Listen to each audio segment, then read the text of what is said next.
KELOLAND TV presents Veterans Voices, honoring those who serve.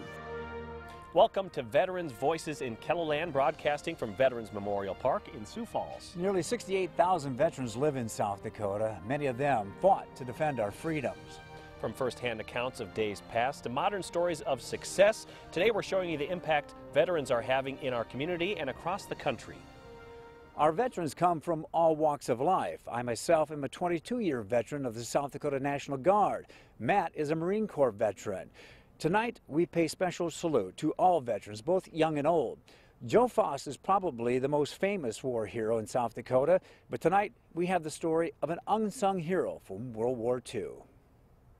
You may never have heard of Lieutenant Commander John Waldron, yet many historians believe his heroics changed the outcome of World War II. John Waldron was a Native American who was born in South Dakota, and what he did is he led a fateful torpedo mission during the Battle of Midway. John Mollison directed and produced South Dakota Warrior, a short film about Waldron and his heroics at the Battle of Midway. And the American victory in the Battle of Midway was so crucial because it really turned the tide of the Pacific War. Instead of following orders, Waldron, in a sense, committed mutiny and led a squadron of planes to attack the Japanese fleet where he believed the ships were sailing, which wasn't the same direction his commander ordered him to go. When Waldron attacked the Japanese fleet, what he ended up doing was distracting the fighter cover that covered this huge Japanese fleet. And, you know, fighter pilots are aggressive, and they saw these lumbering, defenseless, obsolete American airplanes coming at them, unprotected. And, you know, they did what anybody in a fighter plane would do. They peeled off and went after them. And in that moment, they left the entire Japanese fleet unprotected. While they were being shot down by the enemy, other U.S. naval forces bombed the Japanese fleet from above. Everyone in the squadron except one was shot down, including Waldron.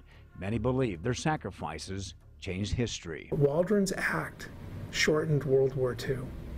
Waldron's act saved thousands, hundreds of thousands of casualties. And it's this guy from South Dakota that his story just has never really been told. But it's being told over and over again in classrooms around the world, thanks to the Daughters of the American Revolution. Its mission is to promote patriotism, historic preservation, and education. The foundation provides seed money for innovative programs that help keep history alive. John Waldron's story hits all three of those. I think his story is remarkable, very remarkable, and that he was a very determined young man, and he did a lot for, not only for his country, but for his heritage. The Daughters of the American Revolution helped Mollison fund his education kit on John Waldron. We need to keep stories like this alive because our younger generation is missing a lot of that patriotic history. And we need to keep them informed of what did happen before the onset of iPads and telephones. And the Waldron story probably resonated with us because we do so much stuff with the school district, the Sioux Falls School District and other school districts. Part of that education kit includes these paper airplane models of both a Japanese fighter plane and the one Waldron was flying on that fateful day. Because Waldron defied orders and relied on his instincts, America was on its way to winning World War II. I think the great part of John Waldron's story is that it's just one more proof that one person can change the world. Sioux Falls veteran Jeff Harding is undergoing daily infusions at the VA hospital. Following his treatments, he's visiting with other service members and listening to their stories. On this Veterans Day, we show you what the gesture means to Harding and other veterans. When you spend time with these people and you hear their stories, he says some of them are going to be pretty incredible. Every veteran at the VA hospital in Sioux Falls has a story to tell. Army vet Jeff Harding says there's just one problem. It seems like there's nobody sitting here listening to it sometimes, you know. The Sioux Falls man is out to change that. After a bacterial infection in his foot brought him in for surgery and weeks of treatment, Harding started visiting veterans. He remembers one who worked on a patrol boat in Vietnam. This guy must have been incredibly brave and strong to do that every night for 2 years. Right now, he's 80 years old with wires hooked up to him. He doesn't look like he weighs 100 pounds, and his heart's failing. He noticed that a lot of the heroes he met were alone and didn't have the support he enjoyed. That's when I realized how blessed I was. I mean, my wife and kids came and saw me last night. They were coming again that night. And so that's why I think the time that people are willing to spend with somebody is way more valuable than any gift you could give to anybody. Pretty emotional. Yeah, it was humbling. It was, I tell people that it was more emotionally draining meeting a lot of the veterans than I thought it would be, but yet I couldn't wait to meet the next one. Jeff started making posts about his visits with other veterans on Facebook, and that drew even more support from the surrounding community. Friends started handing him gift cards to pass out after his treatments. He gave me $1,500 in gift cards and said, you know, when you meet somebody that could use these, why don't you give them a gift card as a way of thanking them for their service? Harding has given away several, including one to Paul Rupert from Worthington. Rupert has been here for months healing from a foot injury. We're all veterans and there's a camaraderie there. Rupert is grateful for the kindness of others and says any positive gesture, big or small, is worth making. Do what you can for your country. That's what I got to say. All it takes sometimes is your time. It really wasn't about the gift cards or the money. It was about just spending an hour talking to them and listening to them. And you'll be glad you did. Wow, how could this happen to somebody? All of the veterans Harding has spoken to have given him permission to share their stories.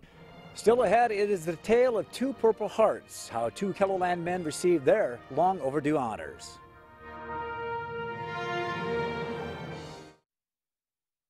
It's a tale of two cases of Purple Hearts. Last year, our KELOLAND News investigation looked into two cases of veterans who were wounded in battle. That should have automatically meant that they each received the Purple Heart. But in both cases, their families tried unsuccessfully for years to get these veterans the honors they were due. KELOLAND's Angela Kennecke joins us now with more on that.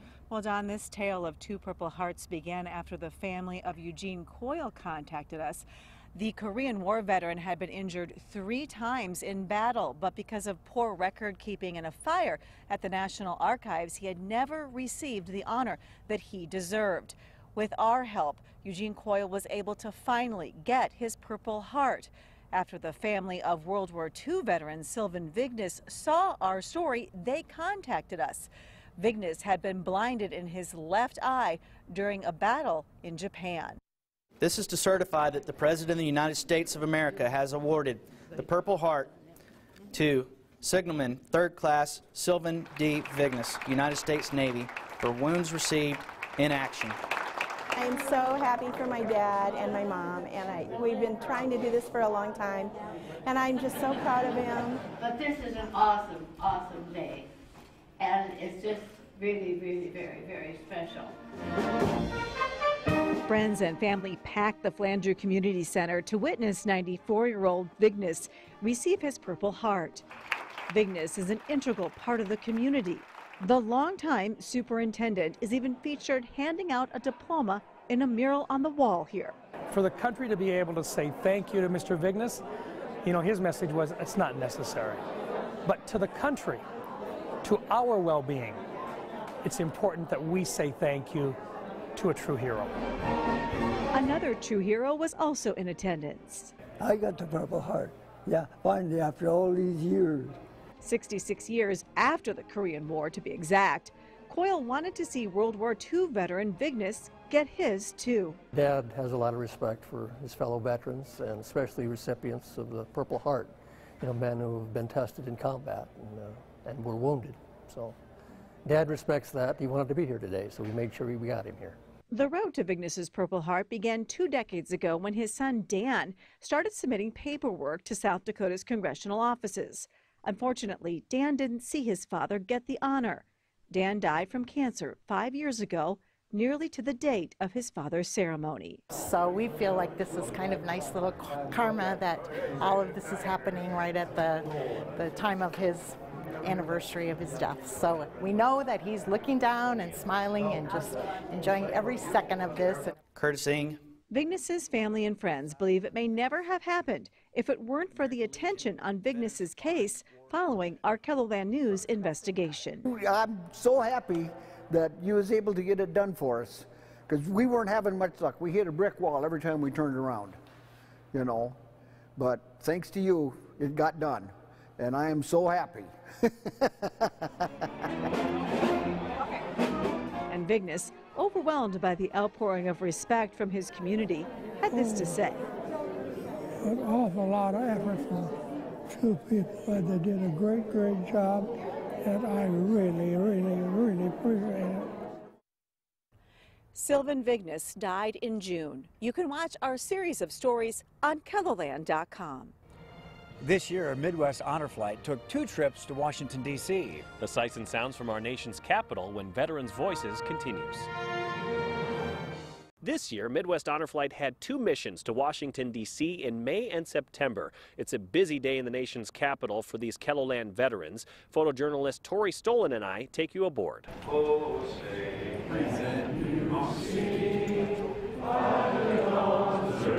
Dear Harold, I want to thank you so very much. You are one of our treasured American heroes. We are a grateful, grateful nation, and have a wonderful day. Yeah, this, I can't believe it. I can't believe it. I can't believe it. It makes you just feel good, the way people treat you. You know, they respect you and they appreciate what you've done. That's the McClellan Arch. That's the original Gate to Arlington. The ceremony that you are about to witness is the changing of the guard. And keeping with the dignity of this ceremony, it is requested that everyone remain silent and standing. I think about the port that didn't make it. It's hard to see them go.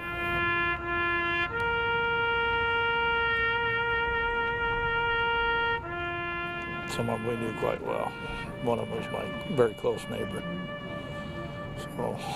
Well, you never forget it. You can remember things. Sometimes a smell or a sound will bring things back, like a flashback, you know. And a lot of our vets never got appropriately thanked, and I think it's important for them to come out here, see these monuments, and realize that there are a lot of people who are very, very grateful for their service and their sacrifice.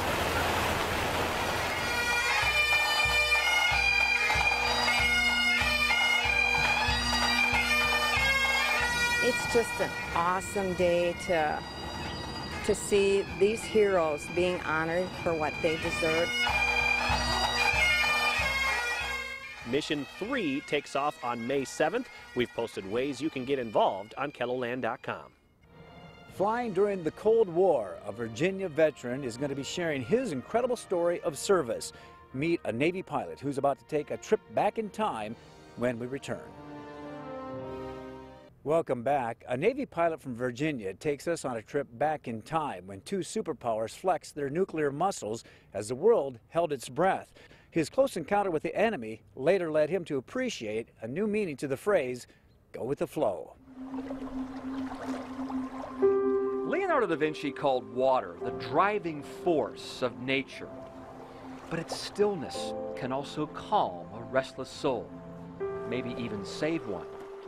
Hold that thought as we meet retired Rear Admiral Jake Tobin, or as he prefers, Just Jake, and his recollection as a young Navy pilot in October 1962, the chilliest hours of the Cold War. things were always interesting at that time. Good evening, my fellow citizens. This government, as promised, has maintained the closest surveillance of the Soviet military buildup on the island of Cuba. President Kennedy was very concerned about the missiles that were going in down there. We know it as the Cuban Missile Crisis, and Jake Tobin was stationed on that island at Guantanamo Bay. There is the P-5N. Okay, that's what you were flying. Yes. Tobin was co-piloting an unarmed seaplane for a surveillance mission over water. We were just part of the surveillance to make sure we knew who was coming, who was going, and what was leaving. And we we took off and we were observing some area just on the western side of Cuba, and we got a little too close to land. And that's when a Soviet fighter jet took notice. Here came this Cuban MiG, come screaming at us. Full bore, came right up next to us, turned around, came back in, and had us targeted, and I think fired. Their P-5M Marlin could not return fire. The only thing that we could do was head for the water. We get in that ground effect, and we could fly forever, 15 feet, no problem. And that is how Jake Tobin fell in love with the water. Because during those heart-stopping moments, his seaplane could go where a MiG fighter could not. Thank you, God. We were most grateful. Following tense negotiations, the Soviets agreed to pull their missiles from Cuba. Tobin retired as a rear admiral, but is still surrounded by water. It began to have more of a spiritual effect for me. Leaving time to reflect. In your career as a naval officer and a pilot? No, if I had to do it all over again, the good and the bad, I would. Including that day, 56 years ago, when we counted down to a nuclear war that did not happen, and a future rear admiral we know as Just Jake was saved by the water. Cheers. I'm Tom Shad reporting. Still ahead, a reunion you're not going to want to miss. Mostly he's the one that saved the world, and I really love my daddy. When Veterans Voices returns. Story we love to see as we get closer to the holidays. Staff Sergeant Matthew Jeitz has been away from his wife and 3 kids for 3 months. Last week, hours after arriving back in town, he headed to Laura Wilder Elementary. But I want you to get your pencils out. It started out like a routine school day for first grader Zach Jeitz. After struggling to get his coat off and get to his desk, his sister Abby's class showed up to help the first graders write a letter to veterans. They're caring. Little did they know, their favorite veteran and father, Staff Sergeant Matthew Jeitz, was hiding in the hallway, prepping for a big surprise. What a veteran was. The person who served in the military. Zach. My dad! Is he? Where's he at right now? Oh, Afghanistan. Afghanistan. Are you sure? Really? Yeah. No, he's right here. Daddy! I didn't. All right. I didn't realize that. You guys happy I'm home? Mm-hmm. I'm happy to be home too. I didn't realize they were gonna pop up right in here. I didn't even realize you guys were there until you just popped up.